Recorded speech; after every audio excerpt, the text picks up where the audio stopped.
Oi, tudo bem? Eu estou muito feliz que você está aqui e esse é o nosso último vídeo, a nossa última mensagem da série Minha Paz. Com certeza deve estar ouvindo alguma outra série por aí ainda, não caiu no coraçãozinho aqui, mas provavelmente quando você ver esse vídeo já deve estar até pronta, tá bom? Então é a nossa última mensagem. Obrigado a você que nos acompanhou em todas as mensagens. Pela primeira vez nós gravamos isso numa live. E foram muitas pessoas que nos acompanharam lá. E agora você, talvez pela primeira vez, tá vendo. Então eu quero te pedir um favor. Antes de assistir, não esquece de curtir o vídeo, de comentar e compartilhe. Já se prepare para a próxima série. Mas antes disso, eu tenho uma palavra para você. Felicidade incomoda. Vamos pro vídeo? Romanos, capítulo de número 12, versículo de número 12. Diz a palavra: regozijai-vos na esperança, sede pacientes na tribulação e perseverai na oração. Compartilhando a necessidade, sede dados à hospitalidade, abençoai aos que vos perseguem, abençoai e não amaldiçoeis. E regozijai-vos com os que se regozijam e chorai com os que choram. Cabuloso, irmão. Você já viu alguma notícia boa viralizar na internet? Sério, olha só. Você já viu alguma coisa assim muito fantástica? Uou, viralizou.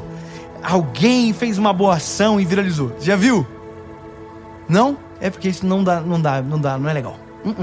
Você já viu uma coisa assim, um feito de alguém bom viralizar na internet?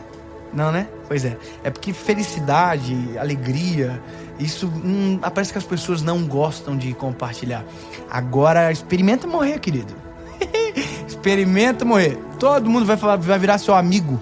Vai falar que você era um santo, que você era um príncipe. Porque a dor gera mais empatia do que a alegria. Tem gente que gosta de compartilhar muito mais o sofrimento.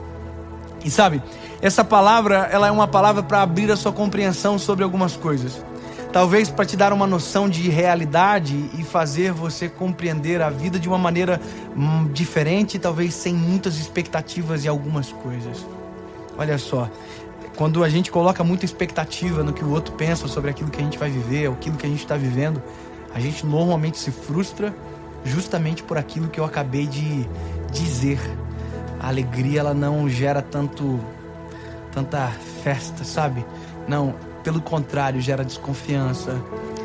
Sabe, engraçado, tava passando fome, todo mundo dizia assim: meu Deus, como é que pode trabalhador daquele jeito passando fome? Comprou um carro novo, tá com uma casa linda, tudo top. Aí vai dizer: era trabalhador, mas aí, ó, deve estar alguma coisa errada nesse negócio. As pessoas são assim: ah, tá tudo bem.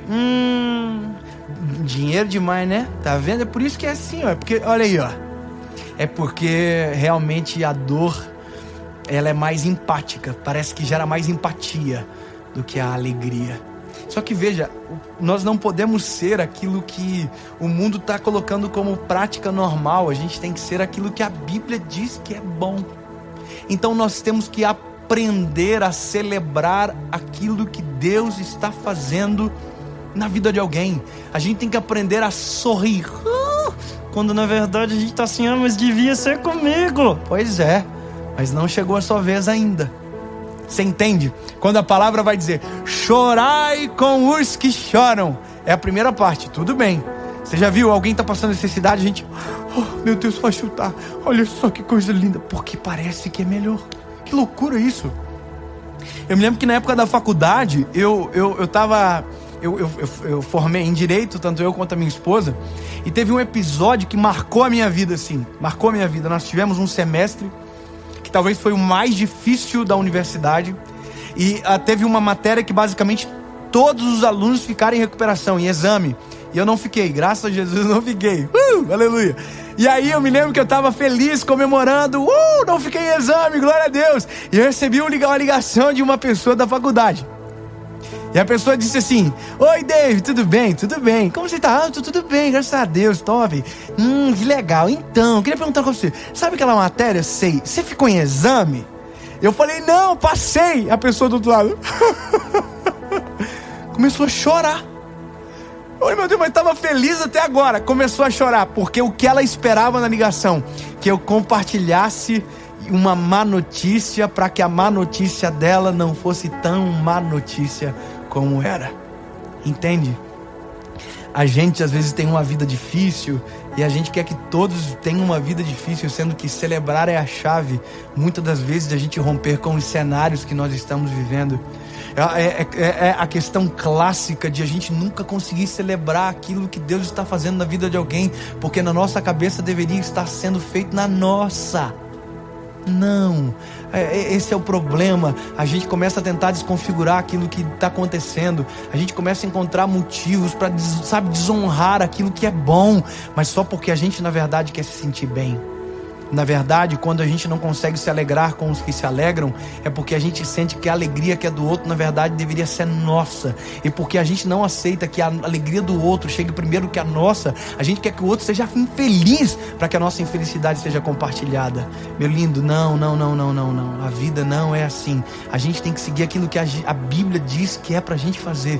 E a Bíblia está dizendo, ei, celebra com os que celebram. A gente precisa aprender a falar em vida aquilo que normalmente a gente só tem coragem para escrever na lápide das pessoas. A gente tem que aprender a celebrar as pessoas. A gente tem que aprender a comemorar, a se alegrar, a dizer glória a Jesus pelo que você está vivendo. Ainda não aconteceu comigo, mas ainda bem que já tem alguém vivendo algo que eu tenho vontade de viver. E isso não é inveja, isso é celebrar. Que bom que você está sendo abençoado. Que bom que você está vivendo os melhores dias. E você está vivendo? Talvez ainda não. Mas não importa, porque agora não é eu o centro, agora não é eu o alvo, agora é quem está contando a boa notícia para mim. Agora, se alguém chorar, chore também, mas não esqueça que se alguém sorrir, por favor, sorria também. A pior coisa é contar uma boa notícia e ser surpreendido por alguém que não celebra aquilo que Deus está fazendo na sua vida. Então, se você sabe que esse sentimento não é bom, para de nutrir isso sobre a vida dos outros. Sabe, não coloque deméritos, não coloque críticas, não. Celebre. Olha que coisa linda, olha que carro top, olha que esposa bonita, que família boa, olha só, nossa. Vou te falar uma coisa para eu terminar essa palavra, porque ela é muito realista, muito. Ai, olha só. Eu tenho várias mulheres da minha vida. Vou te explicar. Eu tenho as minhas avós, eu tenho a minha irmã, eu tenho a minha mãe e eu tenho a minha esposa. Certo? São mulheres da minha vida. Entendeu? Vou te contar uma coisa engraçada. Porque eu não vou falar quem, né? Mas vou falar as mulheres da minha vida, que daí fica melhor. Uma vez eu falei pra uma dessas mulheres da minha vida, mostrei alguém na internet. E era... Ai, meu Deus, tá aí falar o nome. Eu mostrei assim, gente, olha aqui. Mulher bonita, né? E olha só. Olha a idade, olha que mulher bonita. Aí a pessoa que ouviu isso, ao invés de só dizer, verdade, que mulher bonita. Que mulher bonita, é verdade. Sabe o que a pessoa disse? Falou assim, mas também, né? Com o dinheiro que tem, até eu ia ser bonito assim. Tá vendo? Isso tá enraizado na gente. A gente sempre quer encontrar um defeito para não celebrar, para não reconhecer. É bonita, ponto. Tem dinheiro, que bom que tem dinheiro. Por isso que tá toda bonitona também. Mas não é pra gente ficar tentando desmerecer o tempo todo. Mas também, olha só a família. Mas também, não. Aprende, meu lindo, a viver, pelo amor de Deus, senão a tua vida vai ser pesada para sempre. Seja leve. Que bom. Glória a Deus que você está vivendo isso. Olha que lindo, verdade. Nossa, carrão top. Olha a coisa bonita, que família linda. Que filho bonito. Claro, olha que lindo. Acabou. Celebre. É só isso. Essa mensagem é só para você entender. Se tem alguém feliz, aprenda a sorrir junto. Porque chorar é fácil. Mas Deus, em nome de Jesus, está colocando em nós o coração igual ao dele. A gente se alegra com a alegria do outro. A gente sorri com o sorriso do outro. Em nome de Jesus. Eu quero orar por você. E assim a gente termina a nossa série. Sorrindo e sorrindo. Porque tem gente sorrindo. Mas também chorando. Porque também tem gente chorando. Mas se alegramos com os que se alegramos. E choramos com aqueles que estão chorando. Deus, no nome de Jesus, Pai. E assim a vida fica melhor, ouvindo a Tua palavra, ouvindo as verdades do Teu Evangelho. Sim, Pai, nós precisamos melhorar. A gente tem que aprender a celebrar, a gente tem que aprender, Jesus, a se alegrar com os que se alegram. Sim, Pai, em nome de Jesus.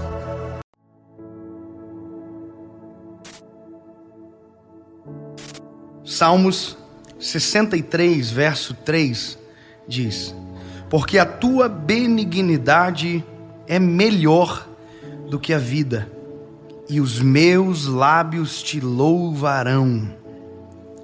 Salmos é extremamente poético, são canções.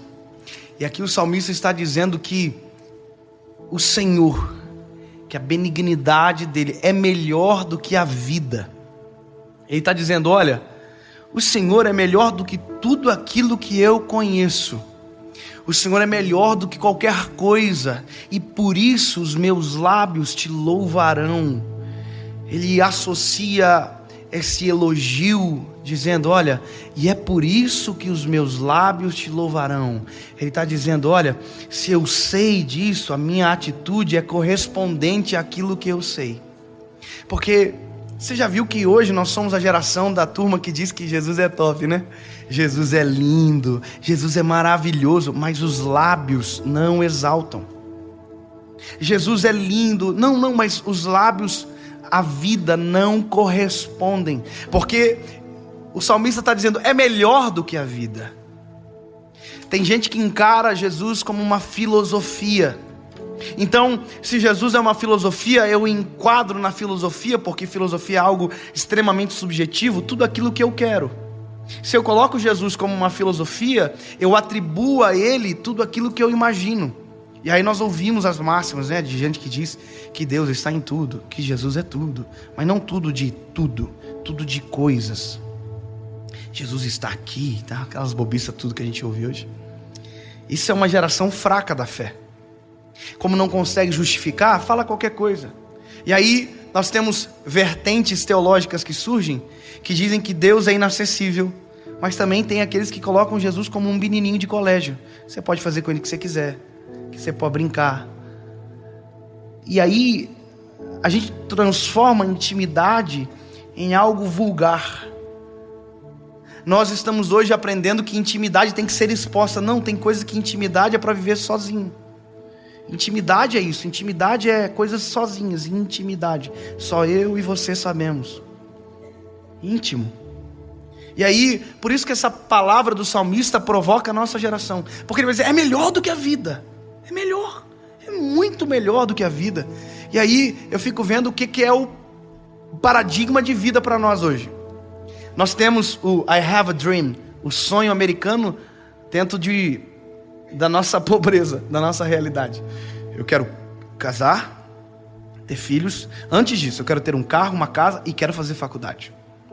Porque a gente acha que tudo isso é bom, tudo isso vai trazer felicidade, tudo isso vai trazer alegria. E aí tem pessoas que ficam presas nessa sequela, nisso aqui a vida inteira. Sempre a felicidade está atrelada ao próximo passo.